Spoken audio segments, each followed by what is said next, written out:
na na na. Dun dun dun dun na na na na. Oh, dun na na na na. Dun dun dun dun na na na na. Dun dun dun dun na na na na. Oh, dun dun dun dun dun na na na na. Dun dun dun dun na na na na. Dun dun dun dun na na na na. Oh, dun na na na na. Dun dun dun dun na na na na. Dun dun dun dun na na na na. Dun dun dun dun na na na na. Dun dun dun dun na na na na. Dun dun dun dun na na na na. Dun dun dun dun na na na na. Dun dun dun dun na na na na. Dun dun dun dun dun dun dun dun dun dun dun dun dun. Woo. Welcome back, gods and goddesses. This here is that by the way, Podcadicioso. I am your host with the least amount of mostness, Mr. Bush. Yes. And if you like, is he copying Mr. Rogers? Yo. I've never copied Mr. Rogers. I got respect for Mr. Rogers as long as he ain't did no F stuff. You know, everybody got a documentary that come out later on in life. But I grew up on Mr. Rogers. Didn't necessarily pay attention, but I love the intro. You know, so if I ever do get an opportunity to make this a visual show, oh, you best believe, I'm gonna have a nice little setup. I'm gonna come out. I'm gonna come out of a door. Yeah, I'm getting me a door on my setup. Don't get it twisted. I'm gonna come out of a door. I'm going to take off my jacket. I'm gonna put it on the coat on a hanger. I am going to sit down. And mind you, while I'm doing all of this, I will be talking to you. And I am going to comfortably caress myself into the seat and take off my shoes very comfortably. I don't know what that means, but it sounds good. And after I take off my shoes, I'm going to have a very comfortable pair of... See, I'm not even new to money. I don't have any, but it's coming. So I can't even say what's the most comforting of this or plush that. But I'm gonna get it. I'm gonna figure it out. And when I do figure it out, I will have a pair of those right there, 11 and a half to 12. And I will slide them on. Now I will have my socks clean, obviously socks from, you know. But, and then from there, I will walk over. What would I do? You know, I want to change it up. Mr. Rogers wasn't player enough. I want to walk over to my...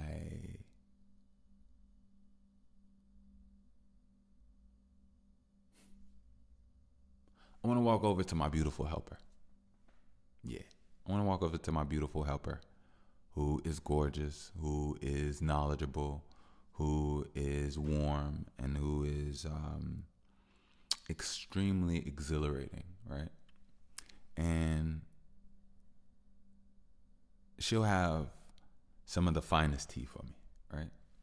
And I'll you know, after I put my slippers on, I'll go over to her briefly, you know, check on her, make sure she's, you know, check it, you know, see how she's doing the whole nine. Get my tea, come, you know what? Actually, I'm just go to my seat. I'll go to my seat. I'll have her come over, and then we can talk. Matter of fact, I'll have another chair there. Comfortable. I want to seem like I'm whatever. And we can sit down and have tea. We can go over some things of how she's doing, how she's feeling. Then we get the show started. She go have her seat, or she could sit around on the couch on the set and she can be my in-person Siri.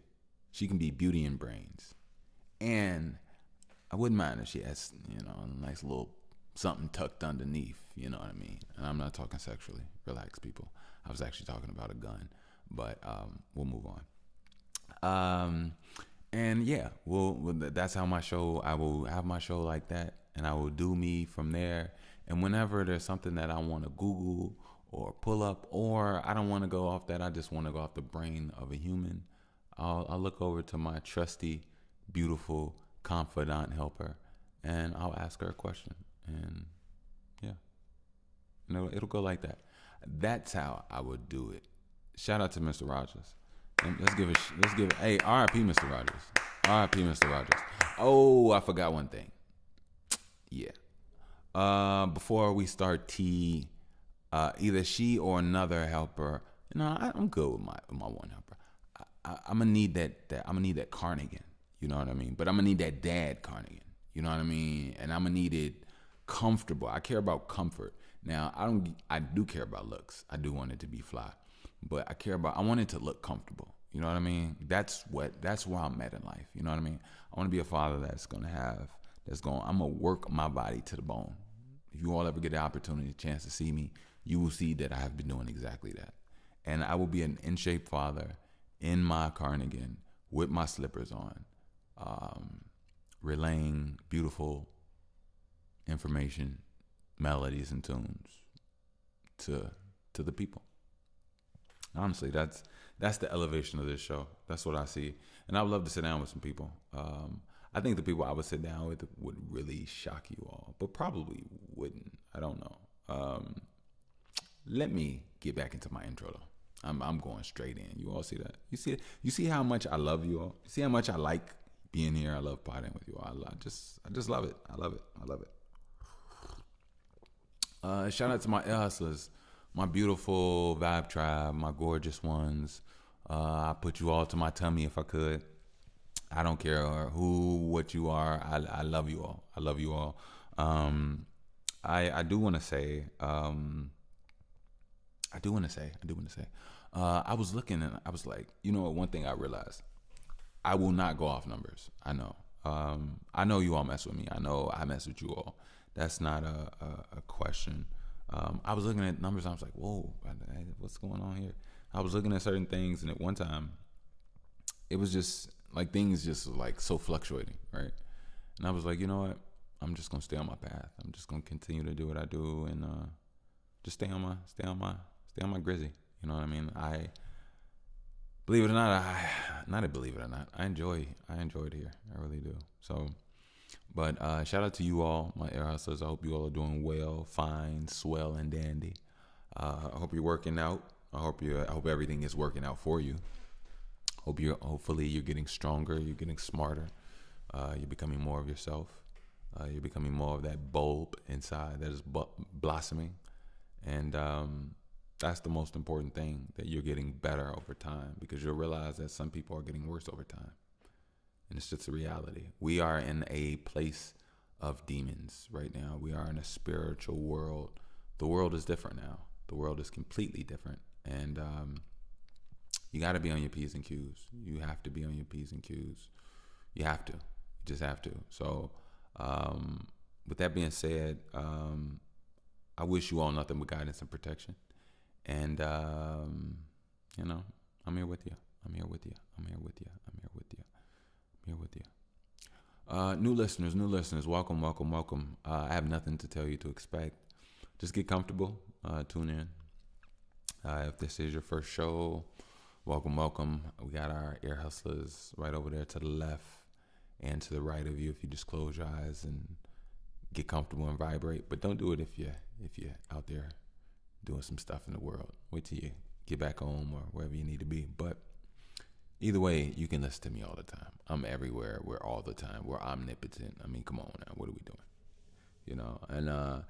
And just in case you don't know, I teleport. Yeah, I got this weird habit of just teleporting. I just see, you know what I'm saying? I just got this weird habit of just teleporting. So just be cool with that. Outside of that, everything is cool. You know what I mean? But I look forward to seeing you as a regular. So tune in and stick around. All right, you all.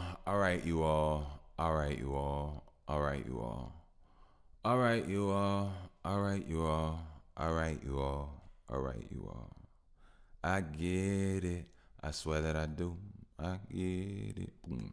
All right. I felt the vibe. I didn't know if I should massage the brain. I didn't know if I should sing to you or just talk to you. And I think I'm talking to you now, so I'll just continue to talk.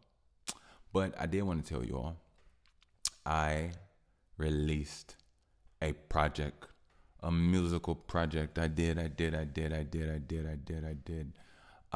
It is called, you ready? Taste the End of My Blade. Yep, you best believe it. Go listen to Taste the End of My Blade by Bushwick. I just put it out, not yesterday, a couple days ago. I just put it out. You know what? I'm sorry. I'm so sorry. I'm actually, all right, so I did this little thing where I started like potting a lot. So I'm actually a little bit before the release of this. So when this comes out, it would have already been out a week. So I apologize about that. But possibly. No. Yeah, maybe, I don't know. Yeah, about a week. So yeah, I did that. I feel great about the project. You know, I feel amazing about the project. I could do some place here. I kind of want to, and I kind of don't. And it's not that I kind of don't, because for any reason, I'd rather just postpone it. You know what I mean? Maybe I'll just make maybe, I don't know. Maybe I'll do it the next episode. But I am very proud of this project. When you get a chance to hear it, you'll realize that I'm growing. I'm evolving. I'm getting better. And my artistry is coming out and is growing in me. And I'm thankful for it. It almost feels like superpowers. My superpowers are forming and coming into me. And for those that know, they know. But more importantly, I realize how much everybody is going through it. And I too am going through it. I too am going through what I need to go through. And there's so many people out there going through what they're going through.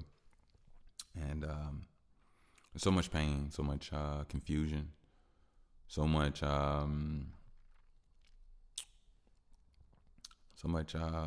stale relationships, so many things where people just don't like each other anymore. So many different things. And it's ultimately, the ultimate thing about all of this is our mind. You have 10 toes, you have 10 fingers, if you do or if you don't.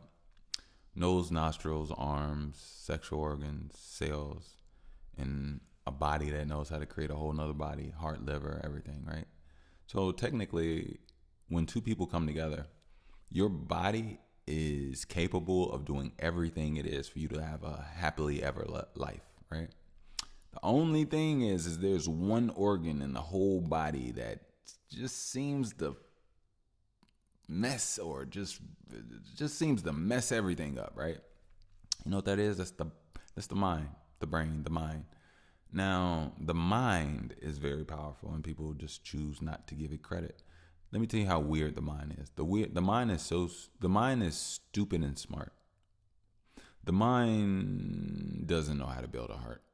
The mind doesn't know how to make a leg. The mind only knows how to feel emotion and process what its actions will do from that force.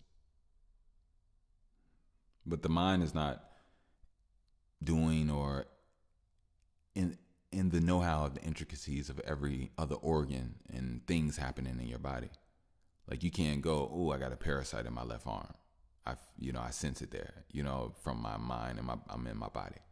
Or I got this or growth here inside my bone, on my bone in my hip. I sense it in my body from my mind. Our minds aren't really that in tune. We can feel certain pains. But if you think about it, our minds can either help us or hinder us. And the thing is that most people don't even give themselves a chance to actually look at their mind. And then another thing is that a lot of people give the power of their mind over to others due to them being weak. And to be honest with you, it's not saying weak in a facetious or disrespectful way. The mind is a battery. The mind is energy. The mind needs energy. The mind needs power. Most people are without power to their brain, let alone maybe their home. So if your brain isn't being fed correctly, physical food, intangible knowledge, information isn't being shown how to do things so that it could repeat certain things that are of a positive or growing certain nature or beneficial to it, then the mind starts to form and create and be built in a completely different way. And most of the time, that mind can be more suitable to the rest of its organs. But most people's minds, to believe it or not, are anti-life. If your mind is anti-life, it doesn't matter what your heart, liver, lungs, and kidney wants to do. They're trying to live. But the one thing that is stopping them from living, being happy, or even may actually commit suicide or take them out is the mind.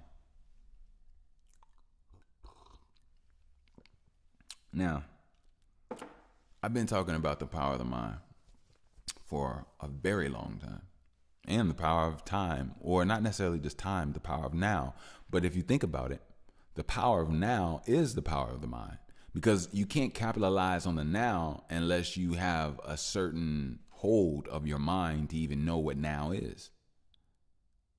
Think about it. I'm going to wash the dishes. I get up and I go do it. Man, I need to go wash the dishes. I'm going to wash them when I get home. I'm going to wash them when I'm done doing blah, blah, blah. Your mind could be any and everywhere all over the place. And sometimes the thing is that when that thing comes into your mind, it's not coming into your mind 100% of the time, 100% full. So it's coming in 20%. As it comes in 20%, you are acknowledging it, but you're not getting up and going to do it. You get what I'm saying? So the mind is powerful, and a mind that understands time is powerful. That's why a mind that understands now is powerful. Most people's now is 2 weeks, 2 years. But some people's now is actually now. Does your now align with the now in the air? See, we all got this pressure inside of our heads. That's why when we talk, we don't hear our voice the way that it comes out, because we have blood pressure. We're inside of ourselves. We're in a meat suit with blood and pressure inside of the entire blood bag. And outside of that is an entire different frequency of air that we emit our voice, our vibration into to speak and communicate with others. All while technically being a floating ball of fat in darkness. We use eyeballs to see. So we use eyeballs to see.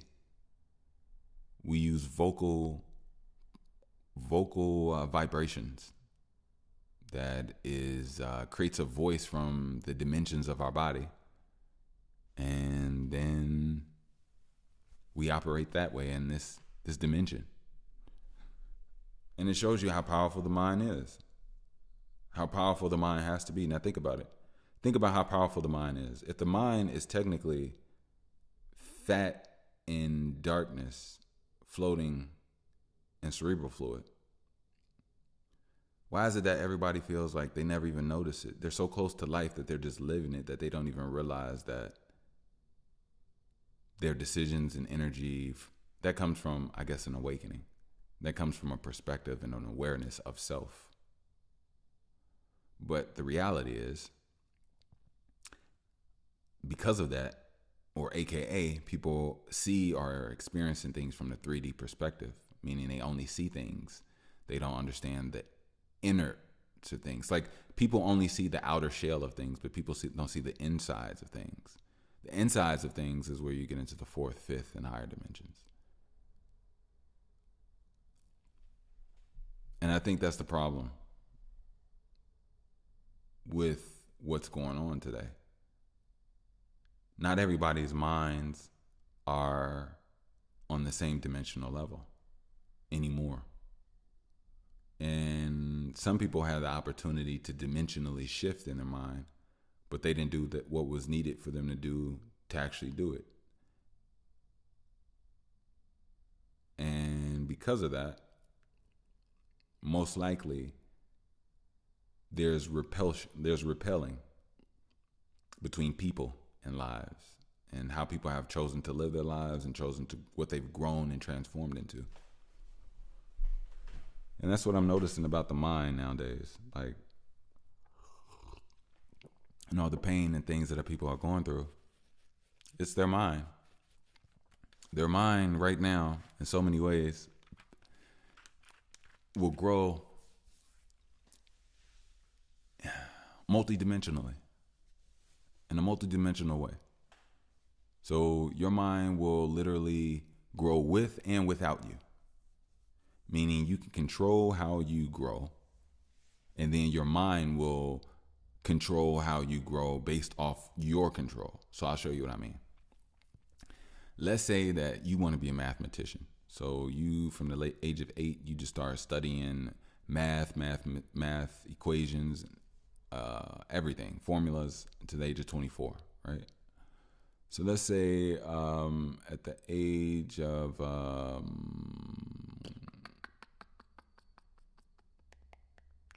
let's say at the age of 24, you've learned scholastically what it is that you were supposed to learn and how to learn, right?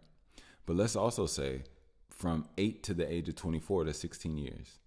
So for 16 years, your brain got pathways of how to think and how to transform, or not transform, how to move through equations and information to get to a certain problem. So over time, for 16 years, your brain starts to formulate how to think in that way, in that manner. So over time, your brain will only start to improve those processes that you have put into play. So now you'll look up after the age of 24 for for years after that, unless you stop using those neural pathways, your brain is formulated in a very easier way and still trying to learn and become a better mathematician, whether you're trying to do it or not. Whether you're trying to do it consciously or not. And see, that's how your brain is literally your friend or your enemy, because it follows you. Well, I don't want to say your brain, your mind. Your mind follows you as far as growth goes. So, for example, I'll show you this. It's hard to explain. Yeah, but basically, even like working out,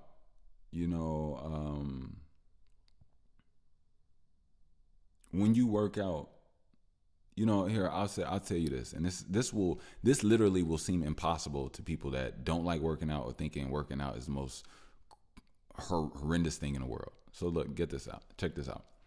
For those that don't work out, can you actually believe that there are people that work out that have unconscious workouts? Meaning they can work out and not even remember that they did it. Now I'll show you what I mean.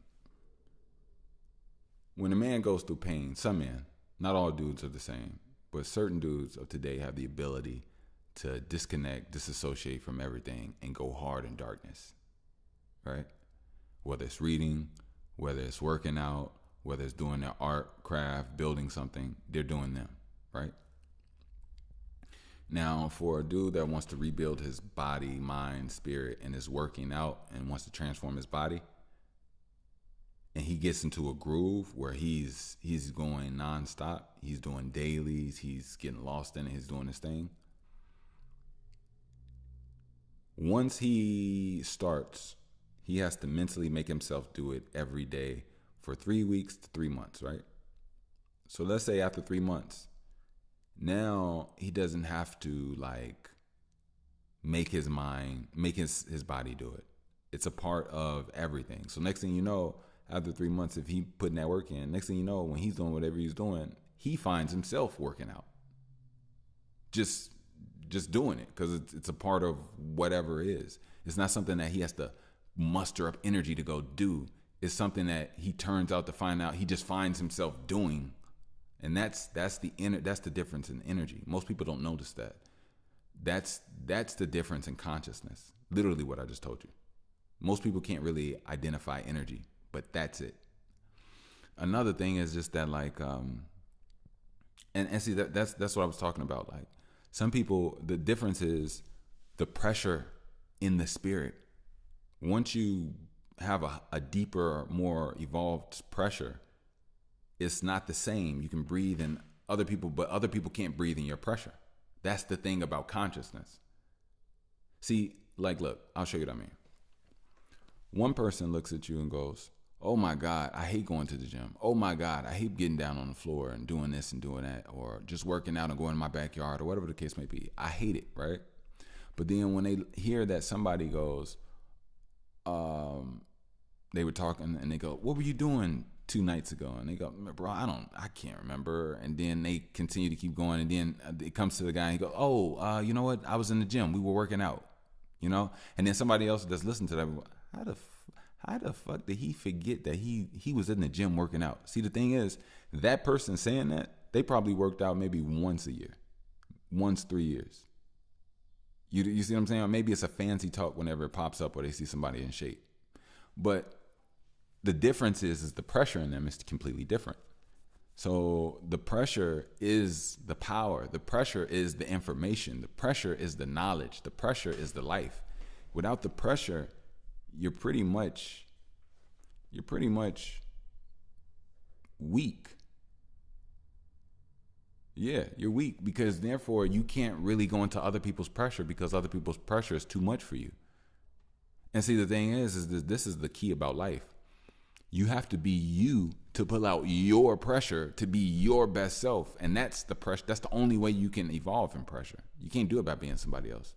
You can only do it by being you because it's your pressure. What did I say earlier?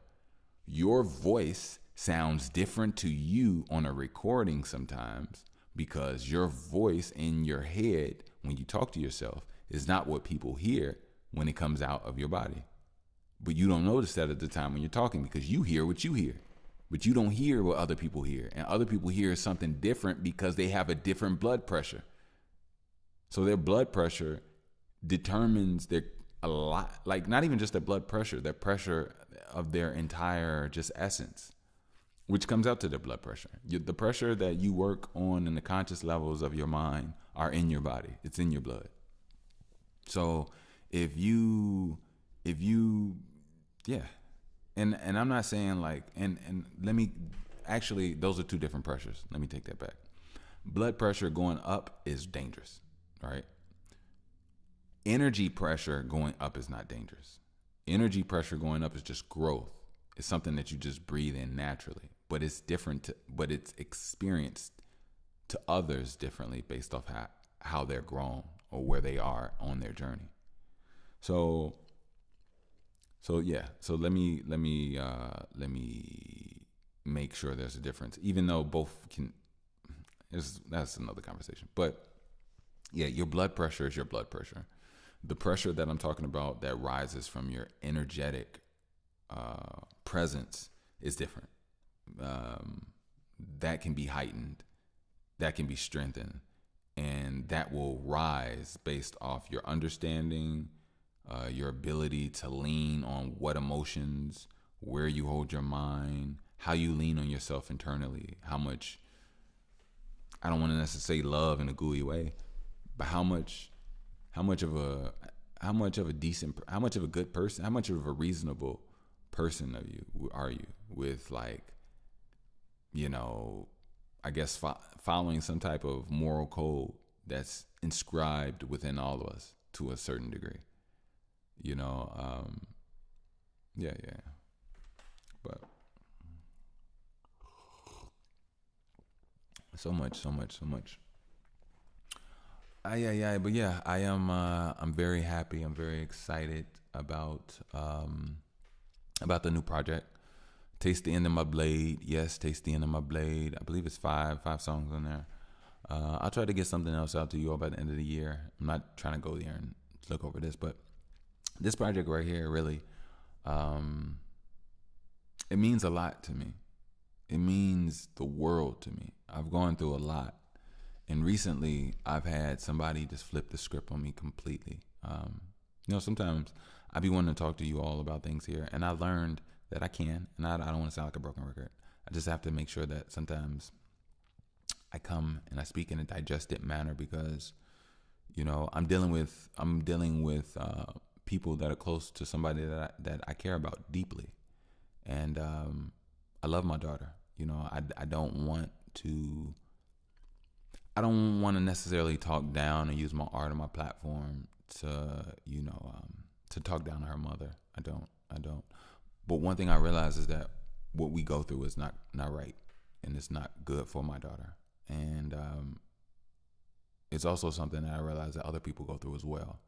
And it is my responsibility to use my intelligence, use my mind to digest and understand what I'm going through, and be able to come here and relay it in a much more digestible way, And a lot of what I realized lately is that, when somebody switches up on you and the things that you see, and you got to understand in my situation, I'm at home with my daughter. I'm not making any money. She's the one, she works from home, whatever the case may be. And, just the things that are happening, there was just so much that it's affecting my daughter. And I came to a decision where I realized that I have to leave. I can't be here. I realized that things are breaking my heart, but at the same time, I won't allow them to break me. I will process those feelings that I have, and I will cry. I will shed tears, but I will continue to keep moving. And I will do what's best for me and my daughter. Don't get it twisted. I don't want to seem like I'm leaving or abandoning her. But I also understand that, it's best if I'm not there. If I'm not here, I should say. I haven't gone yet. But I've just been seeing a lot of stuff, and it's been hurting me. It's been hurting me. My daughter's inability to see me in my proper light. I've been there with her since day one, and the last few weeks, I've been going through something weird. I thought things were getting a little bit better, but I got some more advice, and I realized, number one, I got to hold on to my baby. I was giving her space, and in that space, things of negativity were growing. Her fear, her things started to grow a little bit more, and then my sadness and me slightly pulling away started to happen because I feel like, this girl's afraid of me. This girl's uncomfortable. And I started noticing weird stuff, you all. Like, okay. Like, my daughter loves me. Like, and I don't want to have to say that to whatever, but when you hear this, it's like, what, it's just like when I'm around her, I notice that I noticed this buzz in her essence, right? And she starts to be very repetitive. So she starts to show me signs as if she's in fear around me at times. Even though I know deep down in her, she doesn't want to, and she doesn't really trust it, but it's inside of her. And I know that's how I know this is all of a spiritual thing. So now I'm at a thing where, like, I'm holding on, I'm fighting with my daughter to stay there, because, like, there are times where I'll walk away or step away from her because she'll not show me love, or she won't want to come near me, or like, just, yeah, you know what I mean? And, I didn't tell you all what the thing was. So what was it that I was talking about? I was saying, my daughter loves me, but, or maybe did I say it already? I'm sorry. My mind is all over the place when it comes to certain things like this. But,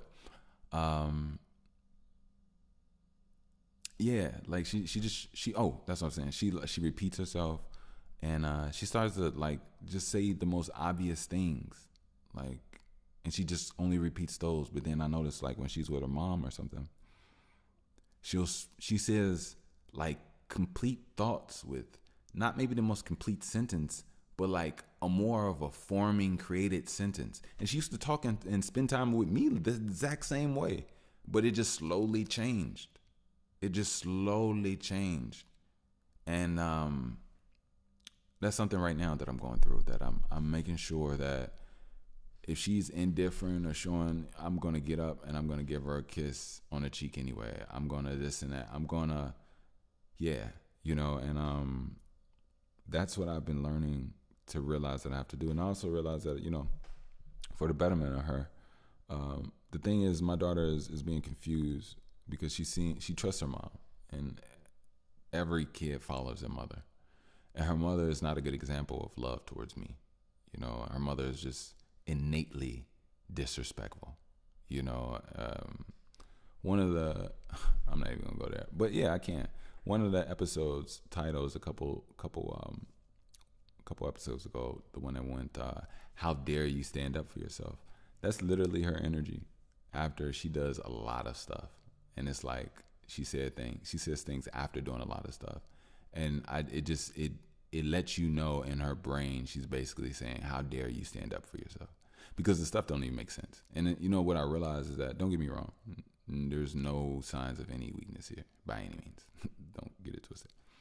All of the things started to deteriorate once I'll say this, once, and I have to just be honest. I'm gonna be honest. Once the narcissist, once the demon, started to realize that I can't be controlled, everything only started to attempt to try to throw their worst and more. You know what I mean? And I just realized that my daughter deserves more. My daughter deserves a calm home. My daughter deserves a clean home. My daughter deserves to hear conversations that she can learn from, see people interact in ways that can benefit her, to help her either learn or be able to express her own emotion as well. And she's not in she's not in an environment like that. She's not in a healthy environment at all. And that's what that's what is going on now. Like, I just realized that I have to watch myself, although my daughter has no reason to be scared of me. I have to understand that I played a part in arguing or getting the points across or trying to defend myself in ways I didn't know, but I had to learn. And that contributed to her seeing the person that she follows as a guide respond to me, even though my daughter doesn't understand why mommy and daddy is, but the thing is that mommy's doing some crazy, heinous stuff. You know what I mean? Mommy isn't allowing daddy to be a dad to you. Mommy's calling the police on daddy all the time over things that are nothing. Mommy's trying to, you know what I mean? Like, and it's sad, man. It's sad because it's like she psychologically, like brainwashed my daughter to think that in a way I'm harmful to her and I'm going to harm her. And I'll show you what I mean. My daughter, and this has literally happened this summer. My daughter did something where she was in the wrong. I think I told you all about it. And when she was in the wrong, really in the wrong, because it wasn't like she did something and it was just that. No. What she did, she had lenience on because she had got maybe like 3 or 4 passes on it. So after she got 3 or 4 passes on it, now what you're doing it on purpose, and you're being disrespectful, and you can only grow in a way for this to get out of hand, right? So now as a father, I step up and I'm putting an end to whatever it was. And I think she was just like, she was either into her wipes or her ointment. Like, she'll have to squeeze it all out and rub it in the carpet, she'll do something, right? Or smear it all over her face. She'll do something crazy. So I remember that I didn't want to spank her. So I remember I told her to go stand in the corner. So the whole point of this was for her to start working on her discipline and being able to control her body and her emotions. I was only going to have her in the corner, stand in the corner, to calm down, because sometimes, not even sometimes, because she's a crybaby, and it's because emotions go very crazy because her mother doesn't allow her. I'm not going to say it doesn't allow. Her mother doesn't show her to stay in a grounded position, and her mother hasn't shown her groundedness. Her mother's shown her flipping off the handles. So my baby flips off the handles, and I have to tell her that's not the way you act. Relax and calm down. And she comes back to herself until she spends time with her mom, and then she goes back into this extremely baby weak state of just crying, whining, and it gets bad. But anyway, so to show you how she, like what I was talking about psychologically, showing her that like daddy's harming or things or whatever. After and see, the thing is, as I'm talking about this, there's problems on top of problems that I'm dealing with. So my daughter does not stay in the corner because her mom has never enforced her to actually do anything, ever. Like nothing. No sit down, no this, no timeout, no stop this, no nothing. Just, it's like certain things you might take away or whatever the make is, but there's nothing set in stone, nothing definite. So she's just been, in her presence, she runs wild and runs her mom. And mine, she doesn't. But the thing is that her mind plays tricks on her because she tries to play those tricks on daddy, and then she realizes it doesn't work. But see, the thing is, her mom gave up on daddy a long time ago, so we don't have a connection. So mommy and daddy was supposed to be a front, a standing front to help you build your character and mold who you are, so you have one person inside of you. Not this, I act this way when I'm with this person, I act this way when I'm with this person. That confuses the kid. So, mind you, due to my daughter's lack of discipline and what I've been trying to instill, my daughter just doesn't stay in the corner. So now at this point, not only did you do what was wrong, you're choosing not to listen, which is, you're gonna be disrespectful after you're being wrong. So now at this point, I was like, all right, you got to get tapped. I do 2 hands, tap to the back of her hand, right? I don't even think I did it. At that time, her mom, now I talk with my daughter because I don't want my daughter just thinking blah, blah, blah. I have conversations and I let her know, you did such and such. That was wrong. You did that multiple times. You given passes on that. From that, you were given a correcting. You chose not to participate, and you chose to defy daddy and not listen to what daddy told you to do from your punishment, which is stand in the corner. And now you have to get tapped on your hand. And she doesn't like to get tapped on her hand. And she goes, crazy. She grabs her hand, pulls her hand in, and she doesn't want to get tapped. Her mom is like acting like I'm assaulting her, and I'm going I'm this and I'm that. I'm this, and I'm literally teaching my daughter a lesson in life and how to actually have manners and move correctly in our own home. This woman not only snatches the baby from me, but calls the police on me. Screams at me, cries at me, acts like I got a gun to her head, acts like all of this stuff. You would think, right? So now, what do you think all of this is doing to my daughter? Let's just think about it.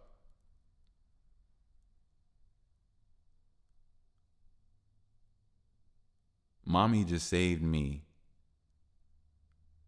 from pain from daddy. And now all of these men in my home is here to protect me from daddy. Daddy was protecting me from being a horrible monstrosity of not listening to my parents and not having any home decorum, and then growing from there to not even knowing how to act outside of my home. So that's literally, daddy was there for me.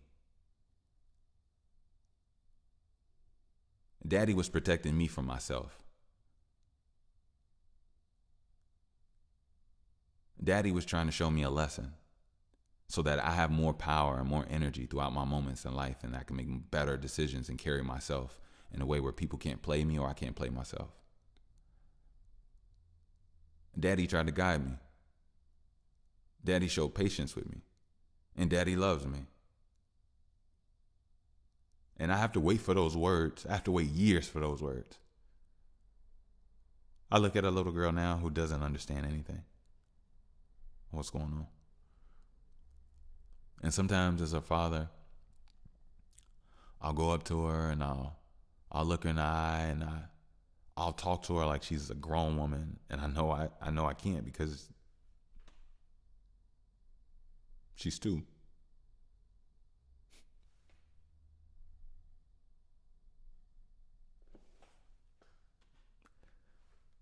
It breaks my heart, but it won't break me.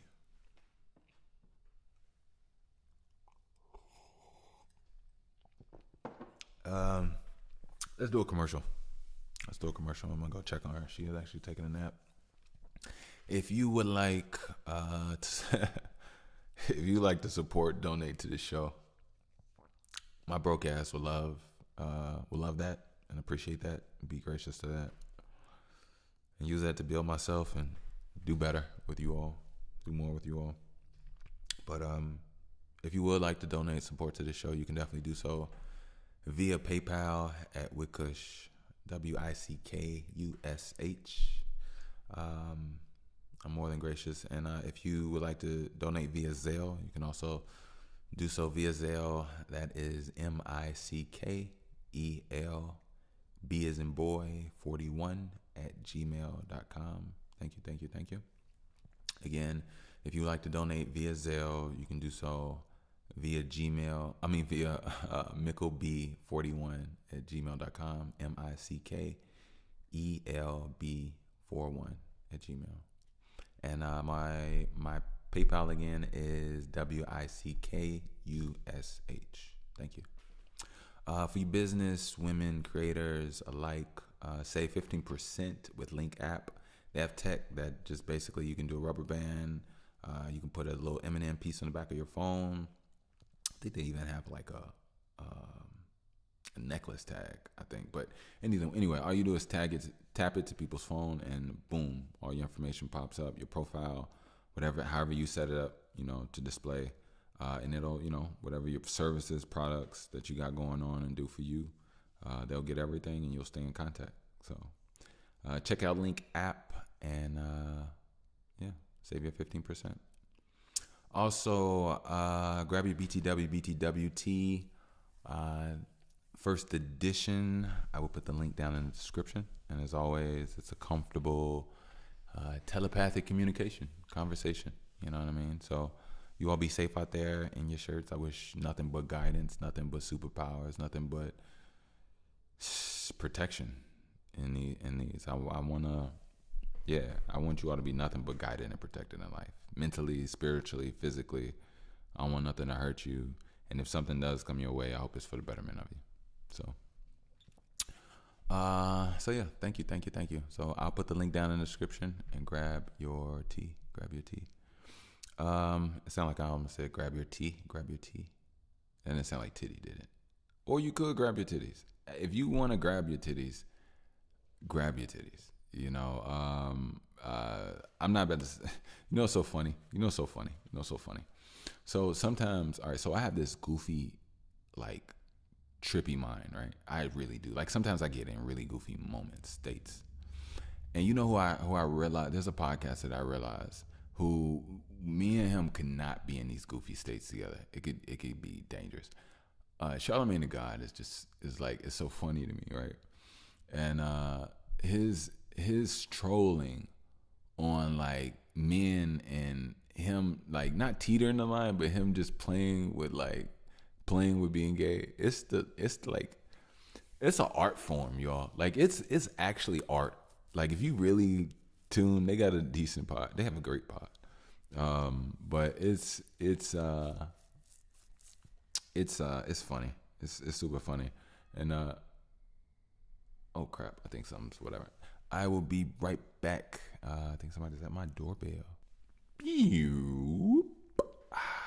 And just like that, we're back. Welcome back.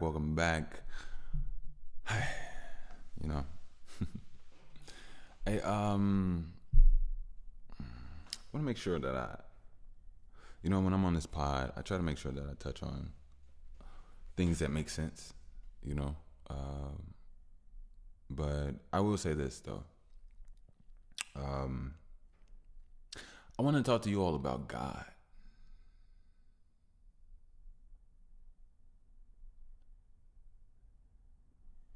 Yeah, I want to talk to you all about God. You know, the reason I want to talk to you all about God is for a reason that even, even this right here, maybe this might be something I should probably keep close. But not really though. Not really though. There's an aspect of the depth of this conversation, this concept that should be kept close. But to be honest with you, I just know that it exists. I just don't know what it is exactly yet. And maybe it'll expose or not expose. Maybe it'll show itself more to me as I go over this topic. But I wanted to talk to you all about God. And the reason I wanted to talk to you all about God is because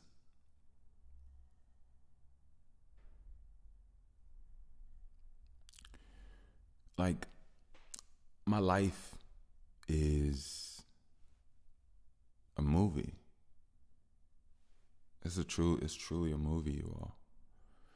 Sometimes being in it, I feel like I don't play my part all the way. And, imagine going through a life with memory completely wiped.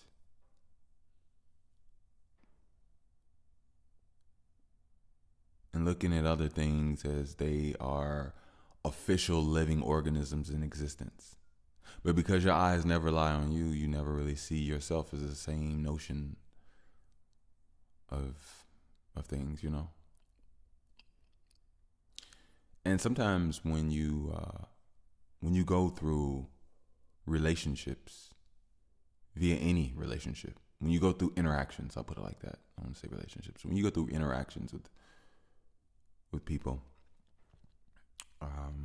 before you even do that, you're born into a time, right? When you're born into a time, you're born into a family. You're born into a body. There's already information that has been written before you arrived. People that lived so-called lives before you were alive, before you arrived and were existent and alive. You're born into a specific race. You're born into a specific body. What chooses that creation? What chooses that intelligence? What is the difference between a cow spirit and a human spirit? If you put a human spirit in a cow, can a cow physically talk? Or is the spirit energy in the organism governed by the DNA rules of the organism to operate? Which completely makes sense if you think about it.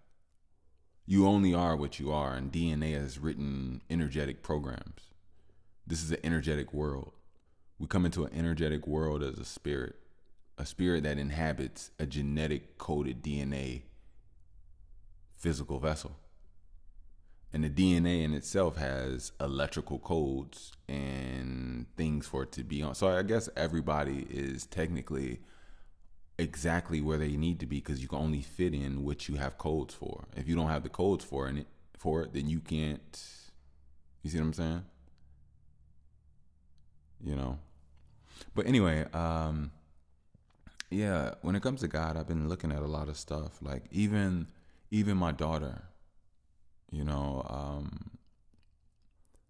I had my daughter when I was 33 years old. I remember in my late teens, early 20s, I had a couple, pregnancy scares that I thought I did. And going through that and going, at an early age, and nobody was pregnant. One girl actually lied. She had the baby. I saw the baby and everything. It was a little girl actually. But she was messing with her ex-boyfriend. Yeah. She tried to get me to. What's so crazy? I could actually tell you all about that story. Wow. You know what? Fuck it. It's story time. The fact that it came back, I'll say it. And I'm sorry. I do apologize for cursing right there. Only because I do know that kids and family can actually listen to my pod. They can.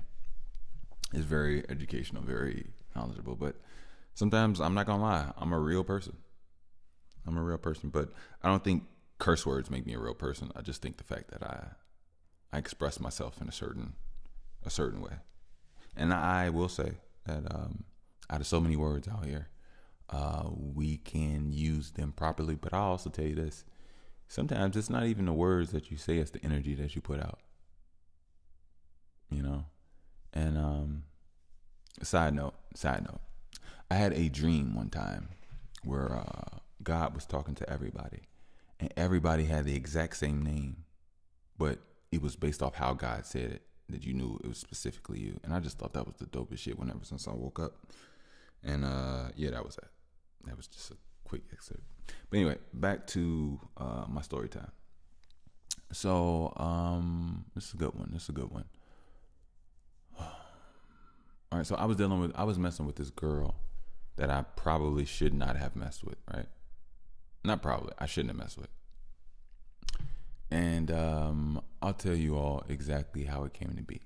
So, from Chicago, just so you know, when I was 11, I moved from the south side of Chicago, black neighborhood. I went to go live with my dad. I lived with my dad on the north side of Chicago. He lived in a building that he owned that had tenants, and the tenants was a represents of the actual neighborhood, and the neighborhood was Polish, and I'm gonna say Latino. I'm gonna say yeah. I don't think people like the word Hispanic, but anyway, so it's Polish and Latino, and yeah. So I was there for a while. Then we moved. We moved a few times. Matter of fact, I shouldn't even really be telling you all about that. This is like 11 years old. What happened with me?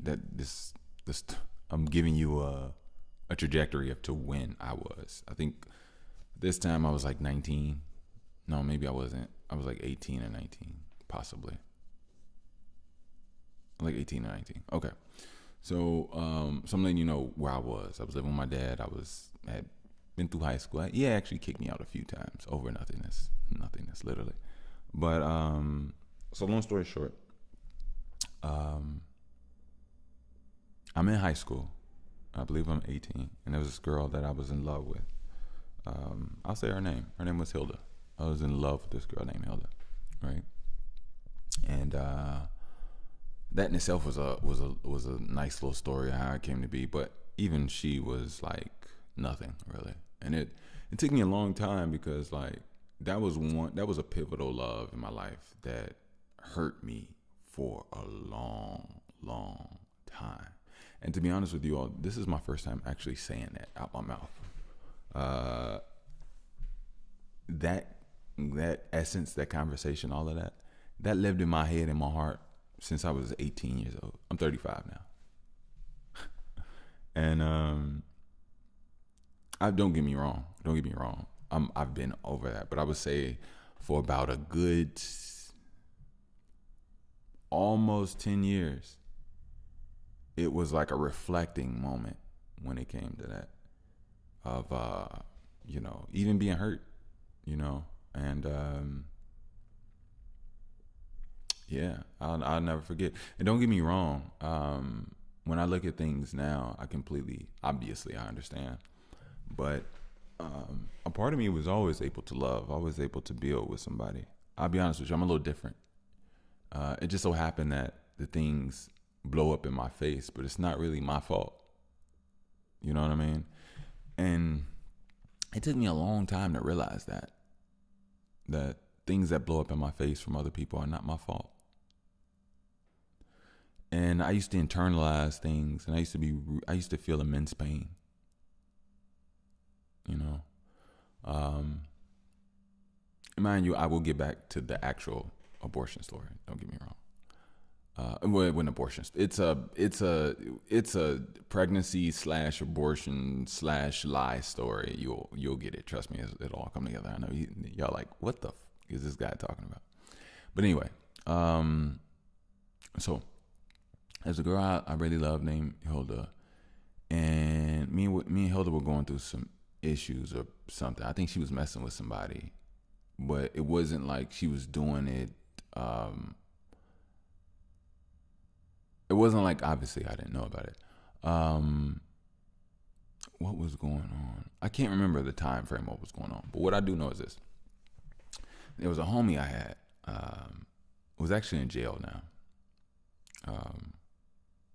Was a guy I knew named Dre, right? There was a homie from high school. We were like, you know what I'm saying? We was you know when people used to be like twin, we wasn't saying that and shit, but we was homies. Like that was my guy, you know. So we would kick it. We did a lot of stuff, you know, on the weekends, different stuff and whatever. So one time he invited me over to the West Side. Now, mind you, I'm from the South Side of Chicago. I am not from the West Side of Chicago. The West Side of Chicago and the South Side of Chicago are two completely different places. The people act different. The people are different. Both probably claim that the other side is worse or whatever the case may be. As a South Side, I'm gonna be completely honest with you, and I'm not biased. The West Side is fucked up. Like the West Side, I'll tell you the difference between the West Side and the South Side.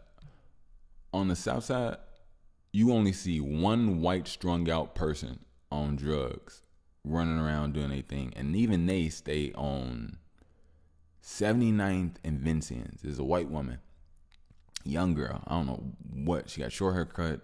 She be ripping and running throughout that whole intersection, and she just running around like a straight cluck. And I'm surprised nobody has like grabbed her up and like put her in like give her help, because she's been out there for months, and you know she's doing tricks, all type of, like she looks bad, right?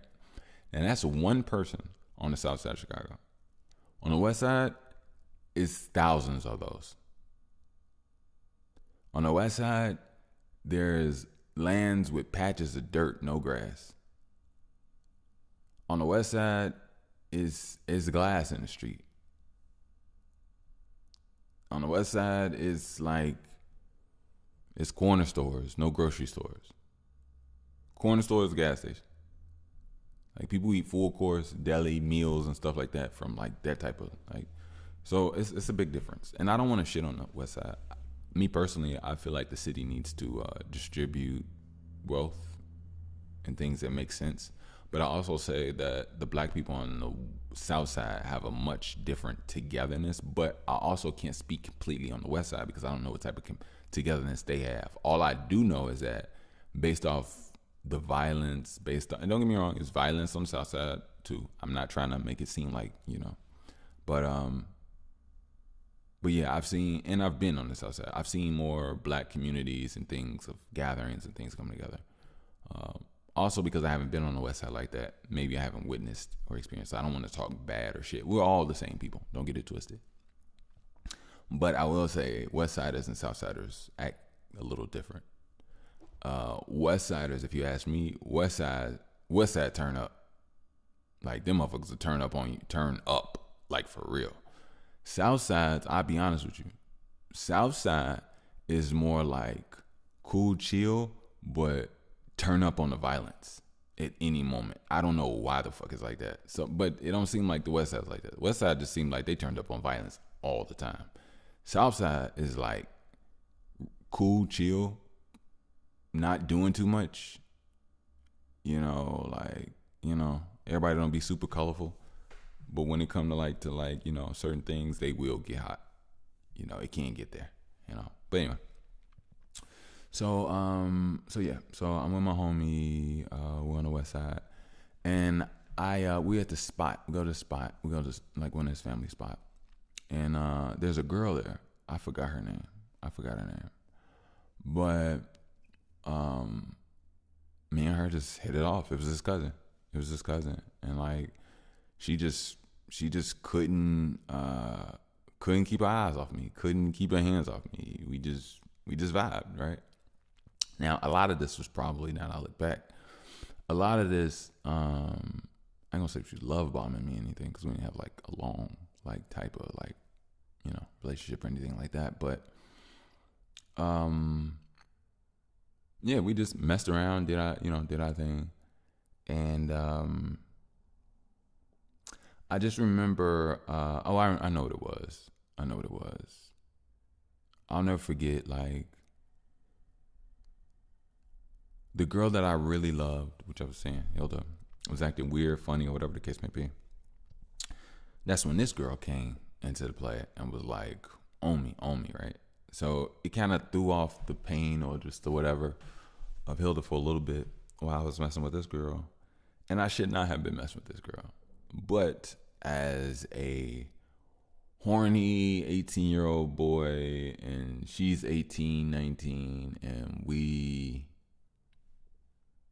body's working, everything. We got time, space to do whatever we want. Knocking boots, like for real. And I remember she used to like. This girl went crazy over me because like she used to see me as this dude that came from the suburbs, who was like, I guess calm, dressed well, was cool, intelligent. Wasn't like the guys that she saw around. Like, I was in shape, muscles, but at the same time, I guess she felt like I was, I don't know. I guess she just felt like I was, I don't know. I really don't know. But she really liked me, though, But I also think maybe a part of me intimidated her. But anyway, and I'll never forget her mom loved me. Like, her mom, I'll never forget, every time we came over, her mom literally became like a sex preparer. Like, let me show you what I mean. Like, her mom was like basically laying out the whatever so we could not have sex or anything, but like preparing or just making everything super comfortable. And it's like I could tell her mom was like, oh, he's not from this neighborhood. Oh, this is really good for you. Oh, you need to not fuck this up. So I'll never forget. And I didn't, it's funny. I never really noticed it at the time, how like they even like prepared for my arrival. Like I used to like, I didn't even notice it until like I'm a grown man looking back on it. And you think about the things that like you actually desire or would like, and don't see in your current life. And I'll never forget her mom like used to literally like, she was just super nice. She was sweet. And she was accommodating to us. Like, But anyway, so the girl, I forgot her name. It doesn't even matter what her name is. She had lied to me and told me that, well, maybe she did. Maybe they was going through problems, or maybe she was probably just playing. I'm pretty sure she ain't break up with nobody. When you broke, you don't throw away you keep all chances of any resources, especially if you got people or whatever the case may be. But anyway, so she told me that she broke up with her boyfriend. It just wasn't working, blah, blah, blah, blah. I'm like, all right, cool. All right. So I saw her like whenever we went over there, like on the weekends. We didn't really go on the weekday that much, but we definitely, slide on them on the weekends or something, because we had school during the week. And just like other like, parental stuff or whatever. But I remember she told me she was pregnant. And when she told me she was pregnant, I had no job. I was in my senior year of high school, and I'm like, oh you know what I mean? So I go to my mom, right? And I ask my mom, can I have $200? Please don't ask me what it's for. That's what I say to my mom. My mom goes, okay, I'm going to trust you. And I said, okay, thank you, Mom. So I went to my dad. And I asked my dad if I could borrow the car for that day, for the day of like the abortion. We had like set it up. And let me tell you how I messed up and what I did, right? So when my mom gave me the money, I sent the money to the girl, not immediately. I sent the money to the girl. I think I sent her like $150. And mind you, this is a ghetto chick from the West Side. So what do you think she did with $150? Exactly. So not only is she pregnant, now she got her hair done and she went and got her some clothes. So now the 150 is gone, right? So I called my dad. No, I called my dad. I live with my dad. I talked to my dad one morning. I never forget. I got up and I knocked on his door, went in his room with him and his wife. They were in bed. And I asked my dad if I could borrow the car. I won't be gone for too long. And he was like, yeah, you can borrow the car. So I got the car. I drove to her house, picked her up. We went to the hospital. When we got to the hospital, the doctor was telling us that she's too far along and that she can't have an abortion, right? And before they said that, we found when they finally eventually came around to that, that we couldn't get an abortion, and she already knew this. Because she was in more she had way more information than I did. You know what I mean? So at that time, I'm like, okay, we can get an abortion. I'm like, all right, well, give me the abortion money back. And she was like, it took her a long time to eventually. Okay. Sorry about that. That was my timer. I didn't have any cold water, so I put my water in the freezer, and that was my timer. But anyway, so basically, I found out eventually that she was bullshitting me. She knew that she couldn't get an abortion. She had me pick her up and go there, knowing that she had already spent the money, and we had no money to actually pay for the abortion that we were going to anyway. And then on third, it wasn't even my baby. So I lied to my parents. All right. So look. So after the appointment, right, we're leaving the building, and as we're leaving the building, I'm looking like, okay, so we can't get an abortion. You're lying to me about everything. I now know I cannot trust you. You took the money and spent it. I see you got hair, nails, and clothes on, and you're attempting to like play me in my face. And I looked at this girl. As we walked back to the parking lot. And as we walked to the parking lot, I got in the car and I did not unlock her side. And I drove off and I left. And that was the greatest decision of my motherfucking life, y'all. The greatest decision of my life. And I later saw her all pictured and booed up with, the father of the kid. The kid looking exactly like the father. And plus, don't get me wrong, we didn't have a relationship where I was like rawing and like ejaculating in her or nothing like that. No. I was about to say, I had to use that type of terminology. I didn't want to say like nothing. I feel like if this is a family thing, I'm not even saying it's a family pod. I'm just saying I don't mind about, artistically I could say whatever the fuck I want.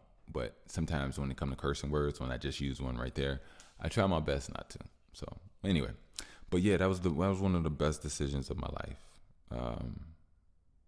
Yeah. And yeah. Me and her cousins fell out. Her cousins thought that I had got her pregnant. And I'm like, nah, that ain't my baby. And then these niggas want to box and beef with me. I'm like, all right, cool, let's do it. Cool, let's do it. Like, y'all have no idea who I am. But yeah, but eventually everybody in that situation did worse and I moved on. I wish everybody the best, but that's crazy. That's super crazy. Yeah, super crazy. But yeah. Yeah, you just gotta be on your P's and Q's. Now look, so one of the reasons why I was saying God's been in my life, Uh, man, there's been so many things that have been protecting me that I didn't know. You know, uh, one of the most amazing things that protected me was my ignorance. Ignorance is truly blissful, especially as a child. You know, but see, the thing is, sometimes you're not really protected because what happens is that a kid doesn't really know what's going on, but eventually their mind alters and starts to process what they don't know what was going on, and they get a better understanding. And when they get a better understanding, they're no longer looking at that situation as a kid anymore. And to be honest, that's a beautiful place to be in, and not everybody reaches that place. To even reach that place, you need a certain sense of self, a certain sense of peace, and a certain sense of calm, which most people do not have. A certain sense of self, a certain sense of peace, or a certain sense of calm. And, that's literally what it takes. Now, when it comes to my daughter, I waited 33 years. 33 years. And my daughter is not a mistake. You know, one thing I realized is that I thought her mother was a certain person. And then I realized that her mother wasn't. And I realized that her mother was lying to me. And I realized her mother was fake to me. And at one time, it just all revealed itself slowly. You know, at one point I could tell she didn't like me. At one point I could tell she doesn't love me. At one point I could tell she doesn't have respect for me. At one point, it's just so many, right? And it's not really don't get me wrong. God does, instill discernment. And the reason I know that is because over time, I've been more acclimated to my nervous system and to my feelings. When I was younger, when I didn't have a certain sense of self all the way, because it takes time to have a certain sense of self, I wasn't able to read situations and people as accurately as I can now. And one thing about right now is I'm extremely thankful for the life that I lived, because without the life that I lived and the pain in it, I wouldn't be able to understand and see. I wouldn't be able to process as I do now. And I know that is only God. You know, there's times I've been protected,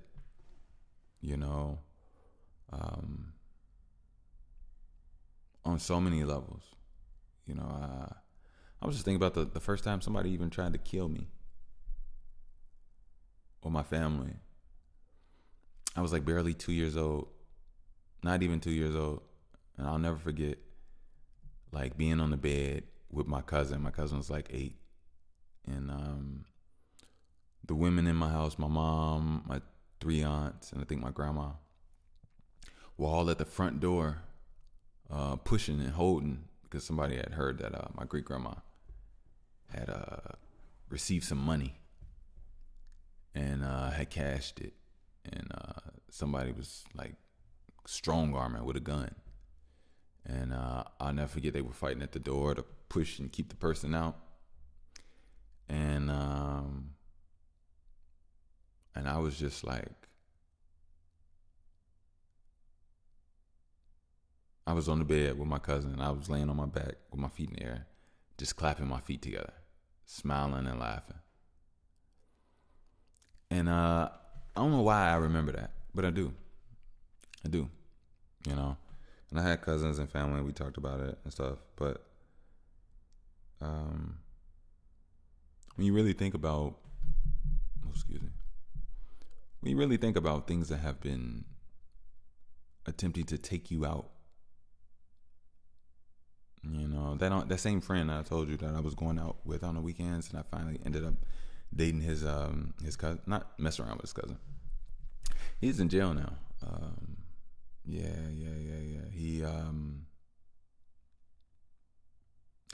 He got this girl that I didn't know her, but I've seen her face, and I knew who she was. And she was low-hanging fruit and bottom of the barrel garbage. So he really had no reason spending time with her. And to be honest with you, if he was around or we were still close, he wouldn't even be with her, I don't think. Because, like, yeah, he had he had a higher calling when he was with me. When he was around me, his life was doing good. As soon as he left from me, because his cousin was lying about the pregnancy and stuff, and he didn't want to look crazy, I guess, in front of his family, even though he knew I was a stand-up dude.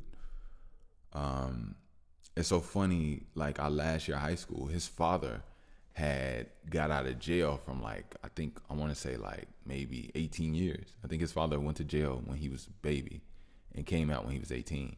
So they was going through a reunion and stuff, but apparently his father was abusing him.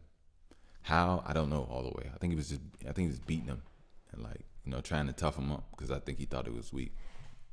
That's what his mom told me. But yeah, eventually he got with this girl. She went shit, and she was abusing him, disrespecting him, hurting him, and eventually he got fed up, and he grabbed his gun and shot her in the neck.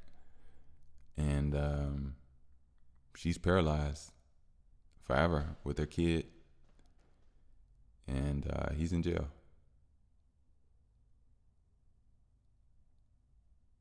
How long? I don't know. How long? I don't know. Yeah, I don't know. And to be honest with you,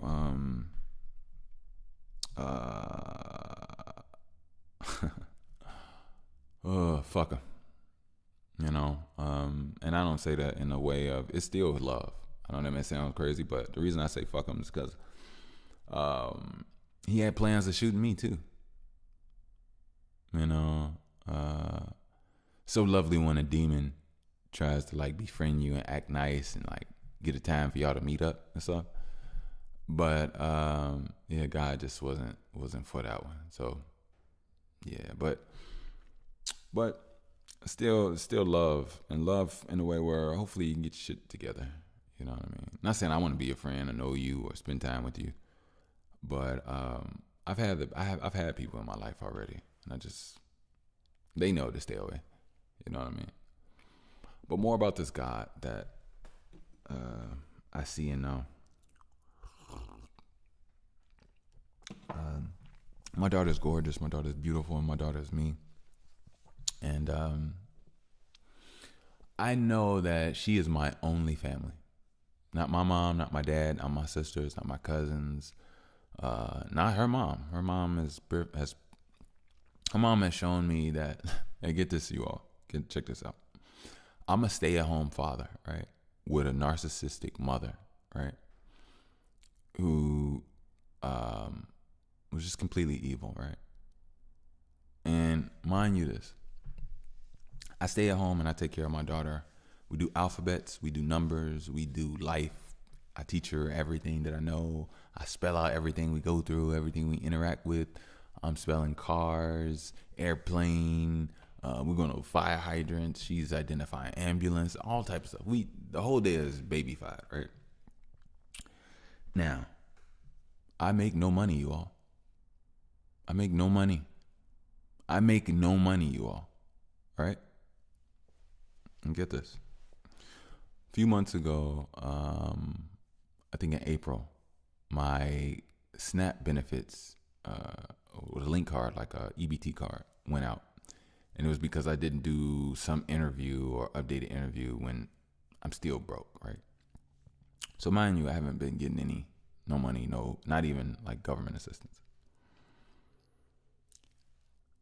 She stopped buying me meals, you all. For the last 3 weeks, she orders food for her and my daughter. Now, I do not complain because I want my daughter fed. I do. And I wish I could take care of my daughter myself. But I also know that her mother doesn't want to share. She doesn't treat me as family. And yeah, yes, this is the same person who flipped on me out of the blue, you all. I'm talking about just acts absurdly out of the don't even make no type of sense now, right? And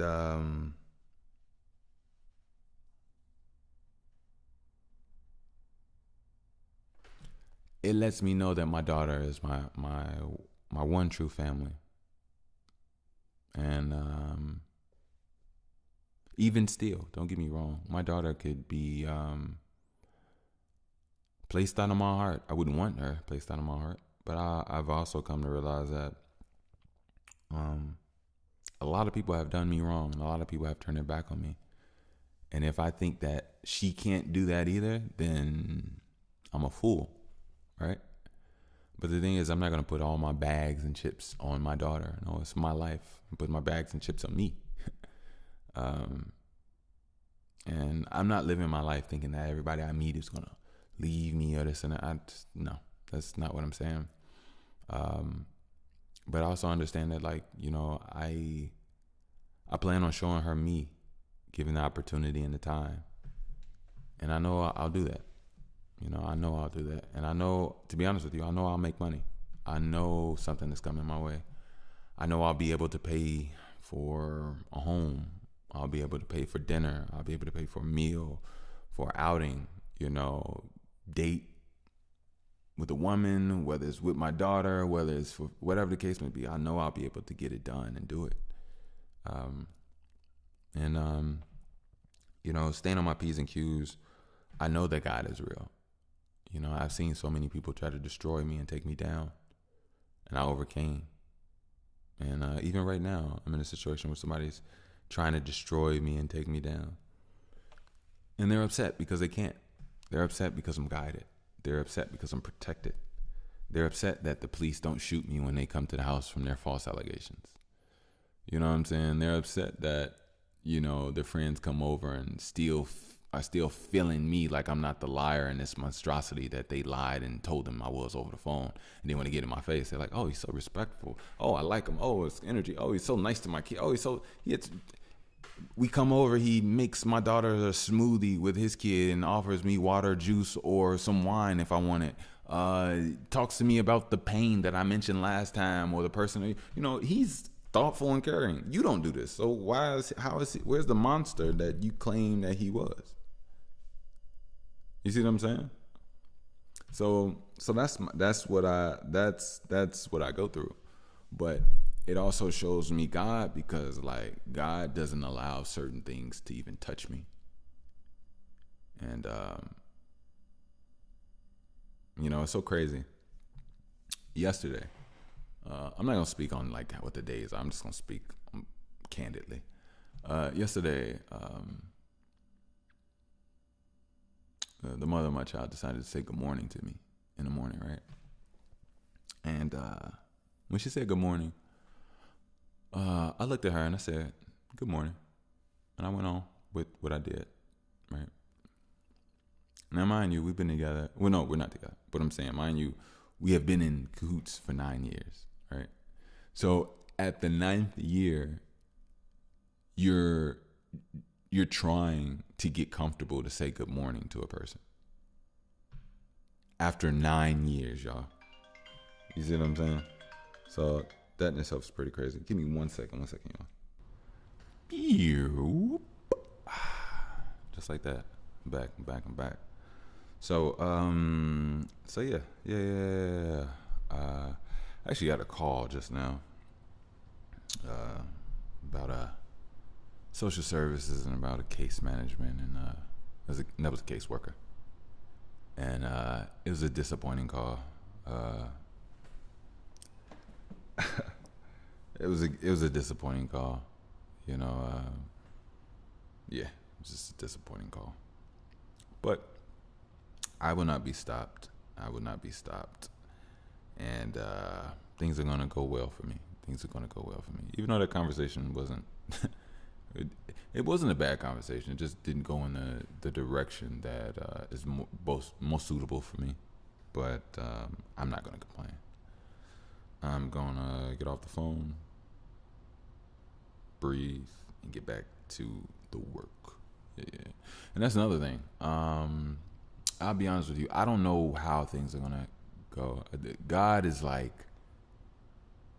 playing it down to the crunch time, the most perfect hour, at the latest of times, because I've been going through it, and I feel like I've been doing my work. You know what I mean? I've been treating people well. I've been giving people spirit. I've been the answer to a lot of people's to what a lot of people needed, whether people down or like, you know what I mean? And I've had a lot of people say just this year alone, bro, thank God that you said what you said, or you called me when you called me, or this or that. And I pride myself on leaving people, not pride, but I find it very well. I don't know, maybe I got a weird relationship with the word pride, but I like making people, I like leaving situations better than when I found them. That's been something about me always. I've always been that way. And just recently, another way that God is, about a few months ago, I had this surge in me to just work out all the time. And I'll never forget, it was different. This was different, you all. Every time I got horny, or let's say I was, within a few months span, every time I got turned on, felt the way, all I wanted to do was go work out. And the horniness, like the sexual energy, just turned into straight, pure workout force. Honestly, y'all. And I don't know where the fuck that came from, but I was so thankful because I had started to grow in an immense way. And this is another thing I noticed. When you talk about energy levels, when you're connected to a low vibrational person, they pull you down. Thing is that I disconnected from my low vibrational person. So let's say if this low vibrational person was at 300 and I was at 820, but since I'm with them, I've been operating at 600. Since letting them go, I'm back up at 800, and I'm rising slowly past even my 820. And the thing is that like you realize that you're happier, you think more positively, you get more done. You're just not connected to a heavy weighted, low vibrational gook. And I think that was one of the most telltale signs of breaking up with her, even though we were, still in the same home. And, I'll be honest with you all. Excuse me. Do not get with a narcissist, you all. Do not get with somebody, and I'll give you clues on how these narcissistic demons are. They can't express themselves. They're off, they're quiet, and they're weird. Do not deal with weird people. We don't have time for that. There's no more sympathy. There's no more, oh, he's coming out of his shell. Oh, she's coming out of her shell. No. Fuck all that. Show me personality in a real person, or be gone. And that's just the truth and the reality of it. Because I mean, don't get me wrong. It's not about what I want. Essentially, God shows us what we need. And God put me through this because I needed to understand. I needed to learn a few more lessons before, certain things happen. But I'm very appreciative, extremely appreciative,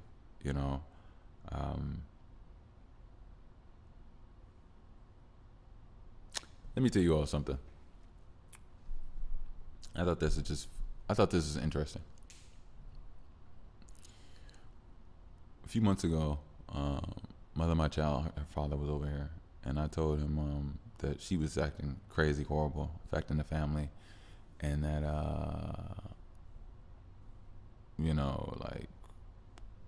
like is there anything that any advice or something that you could do? And he basically told me that he don't want to hear it. He don't want to hear nothing about that, and That was that. All right. So what I had told him was that it was affecting my daughter, which is his granddaughter, and that she was having anxiety attacks now, and it's getting worse. And his response was, he don't want to hear that, blah, blah, blah. So from that moment, when he told me that, I put him on my fuck you list, right?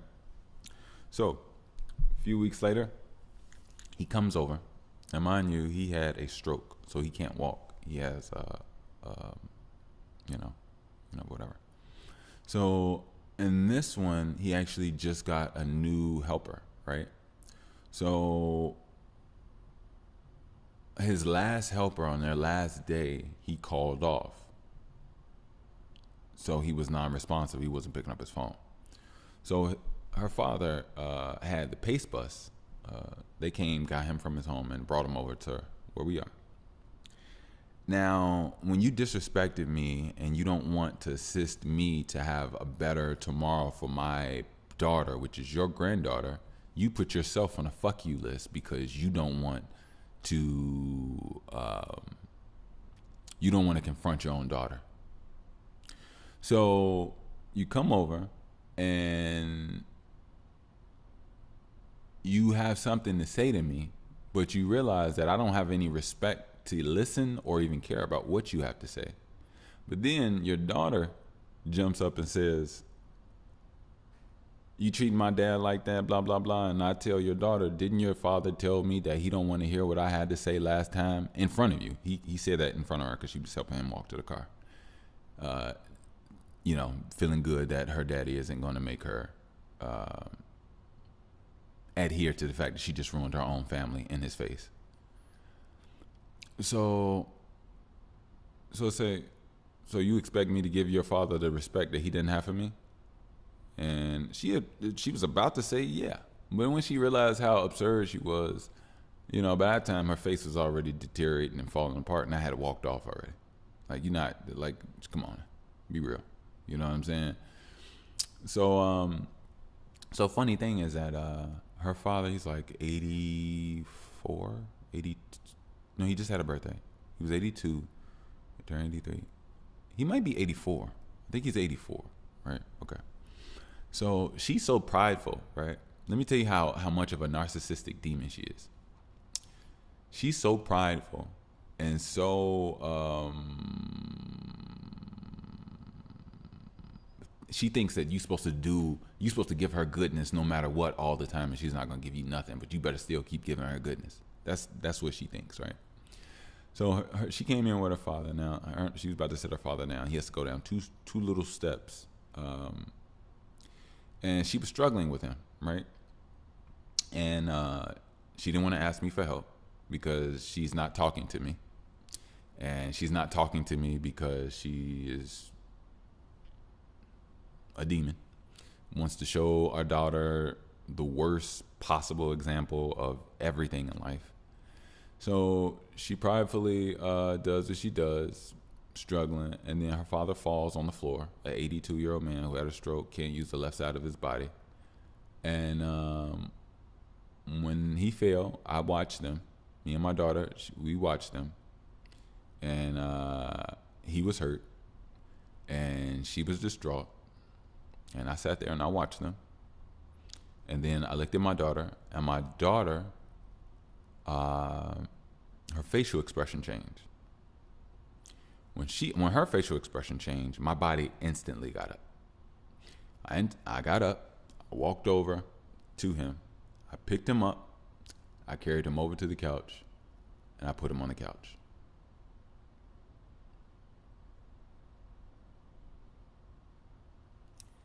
He attempted to thank me.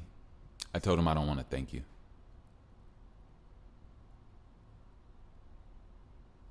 And I just walked off.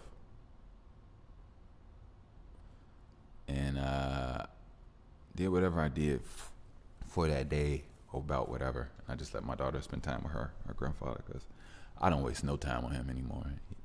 Everybody in their whole family is garbage. Like, I'm talking about straight garbage, you know. And one thing I realized about a lot was just that Yeah, no, they just straight garbage.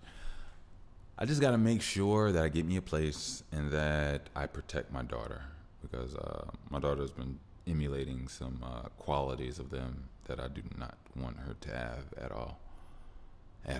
But yeah, it's wild, but it is how we will get through. Oh man, my mind's so loopy. Hey, stay away from pain. Hey, I swear, when I get through this, everybody in my life will only be peaceful. If you don't bring me peace, then you can't get a peace. Like, it's really that simple. You don't bring me peace, you can't get a peace. And yeah. So watch out for you all. Not watch out for you all. Watch out for narcissists, you all. Watch out for people that don't want to love you. Watch out for people that want. See, the thing is, these people don't devalue. Well, they do devalue you, but the thing is that this person doesn't see you as non-valuable. The only reason they're doing what they're doing is because you are beautiful. It's because you are a light. You do have energy inside. And the main thing that you really have to basically understand is that you're going to go through BS with them, and you're supposed to still come out on the other side unscathed. Meaning they're not supposed to strip your personality away. You're still supposed to be a cool, dope person.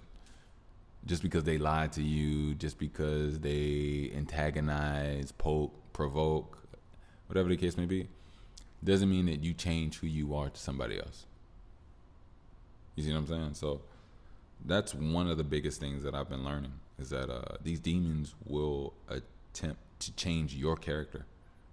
But you don't change your character, you grow. You improve your character. But you never lose parts of who you are.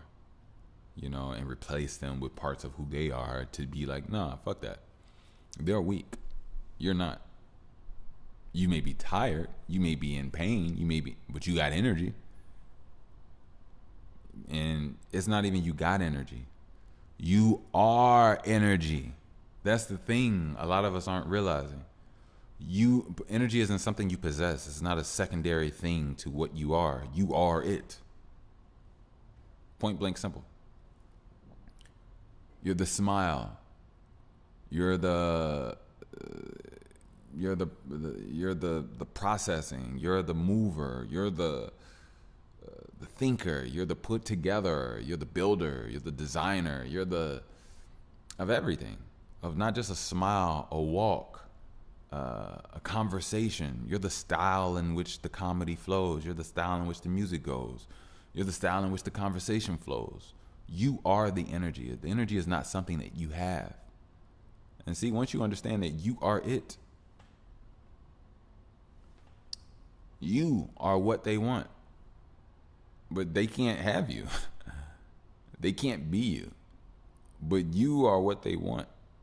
And that's the real talk. Like, a lot of people hate you because they like you. A lot of people like your arms and your physique. But once they sense the mindset that created this physique, now they're intimidated and turned off. The mind and the body are connected. The body is a representation of the mind. The mind is a representation of the body. One can't be fat and the other one in shape. It don't work that way. You see what I'm saying? It just doesn't work that way. So yeah. So yeah. Let me do a quick commercial, and then we're gonna check on my baby, and I might end things. I don't mind staying here. I actually do want to talk about God more because this actually might be a little series for the 90s. I should just finish out the 90s as far as my God interferences and connection and relationship, because like God has been showing me a lot. And I'll be honest with you all, when my breakthrough comes and I'm no longer broke and I can get me a home and I can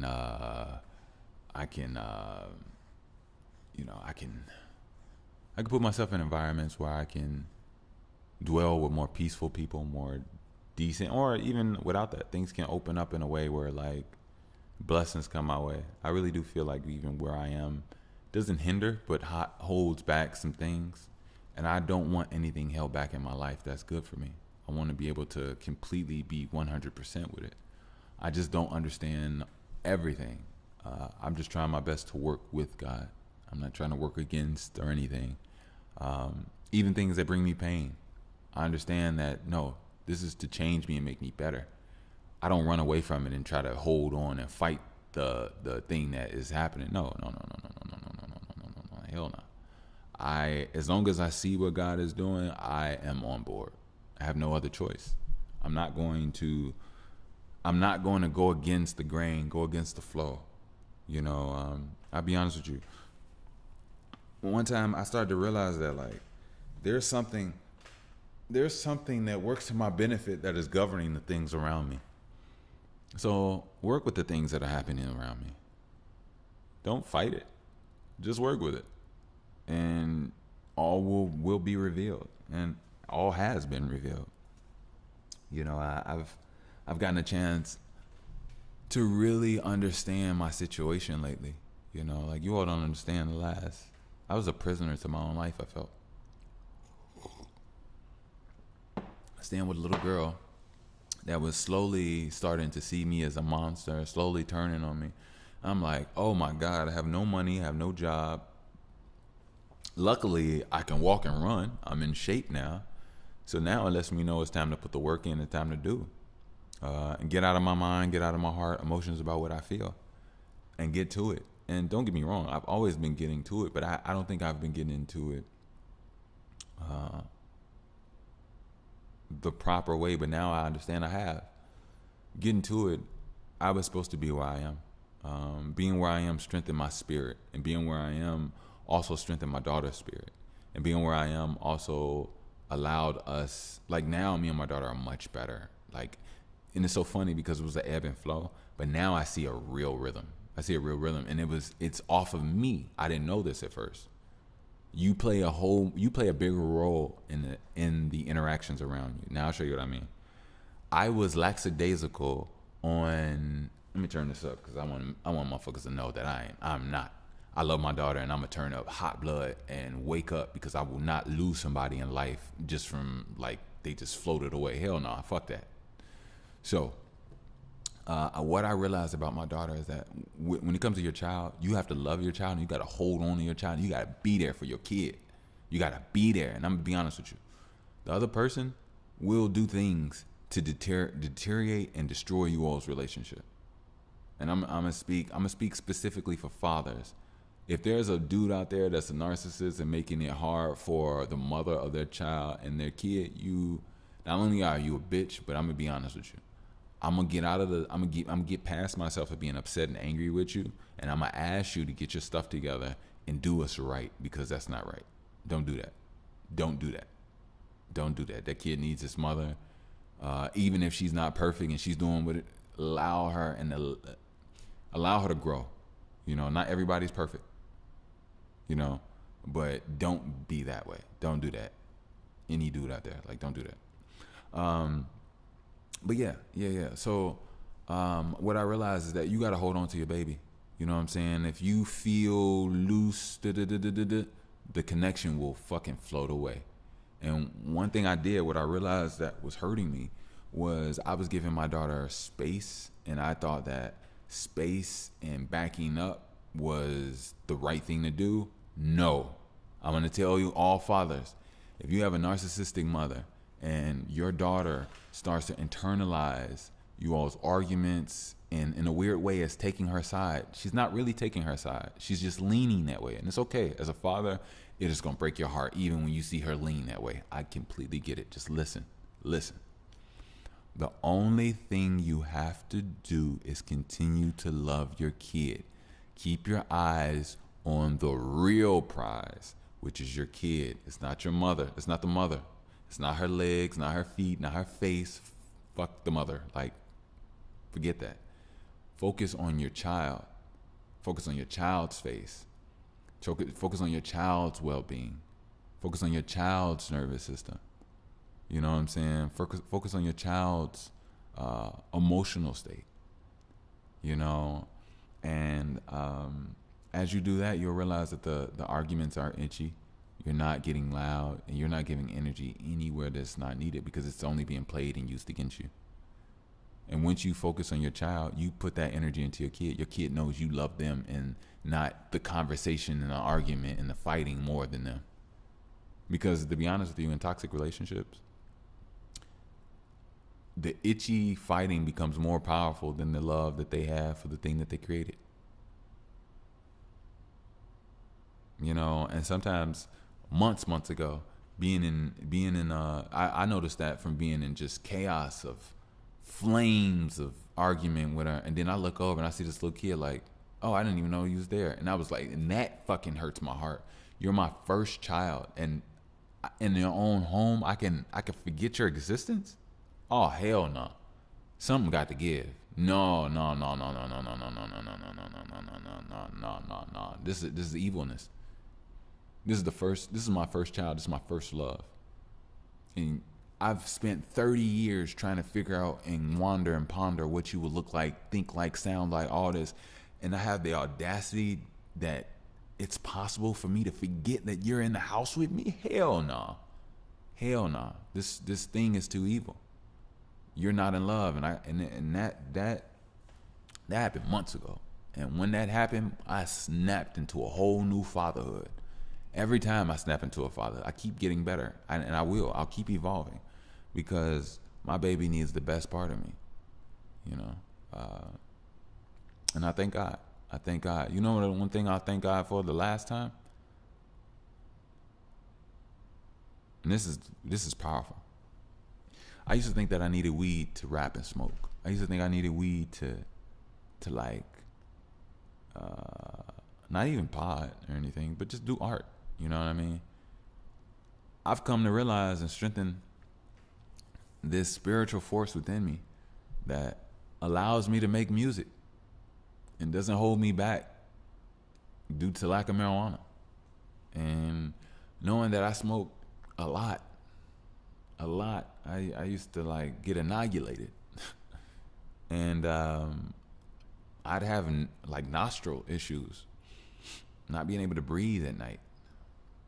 And I know that affects me and my consciousness, my smarts, and everything going around me. So I've been having bouts where like, I'm working out, I'm abstaining from any sexual activity, I'm reading every day, I'm not smoking, and I'm feeling different. I'm feeling better. And I've done this before, but like,